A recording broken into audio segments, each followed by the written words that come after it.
إن تنصروا الله ينصركم ويثبت أقدامكم. Rebo Wekasan.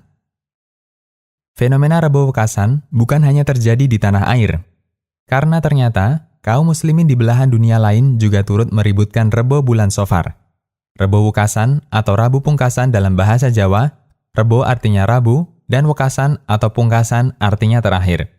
Kemudian istilah ini dipakai untuk menamai hari Rabu terakhir pada bulan Safar.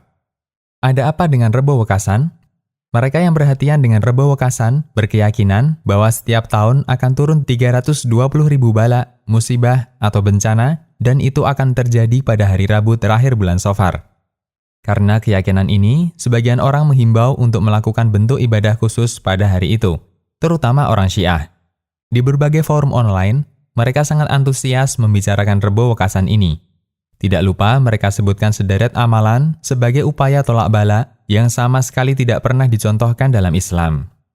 Di antara amalan tersebut adalah mengerjakan sholat 4 rakaat dengan 1 kali salam dalam rangka tolak bala. Sholat ini dikerjakan pada waktu duha atau setelah terbit matahari.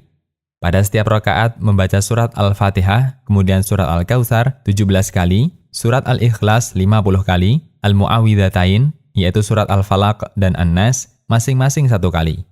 Ketika salam, membaca surat Yusuf ayat 21 yang berbunyi, Wallahu ghalibun ala amrihi, walakinna aktsaron nasi la ya'lamun, yang artinya, dan Allah berkuasa terhadap urusannya, tetapi kebanyakan manusia tiada mengetahuinya.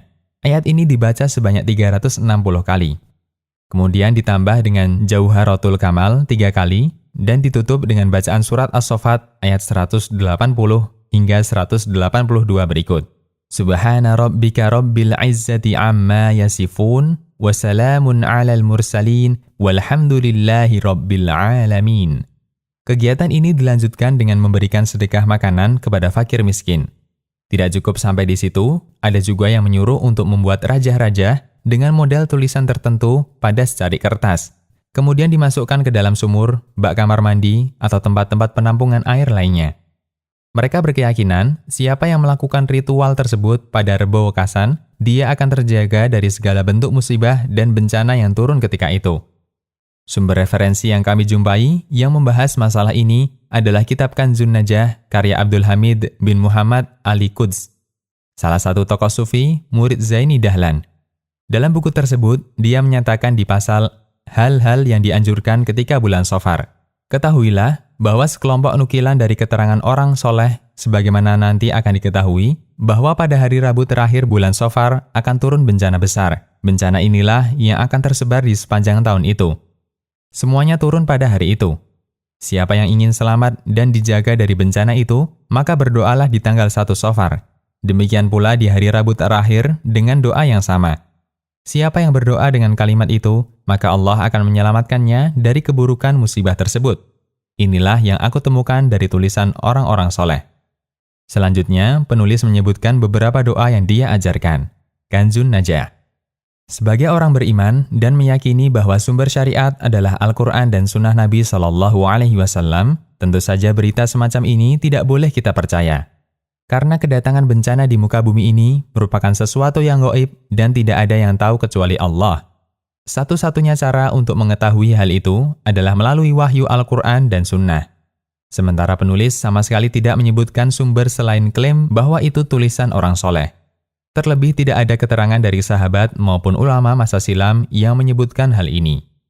Lajnah Daimah pernah ditanya tentang ritual Rebo Wekasan yang dilakukan di akhir Safar.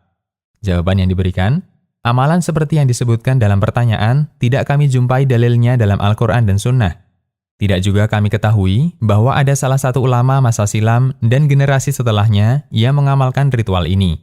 Jelas ini adalah perbuatan bid'ah. Dan terdapat hadis sahih dari Nabi SAW, beliau bersabda yang artinya, siapa yang membuat hal baru dalam agama ini, yang bukan bagian dari agama, maka dia tertolak. Hadis riwayat Bukhari, Muslim, Abu Daud, dan yang lainnya.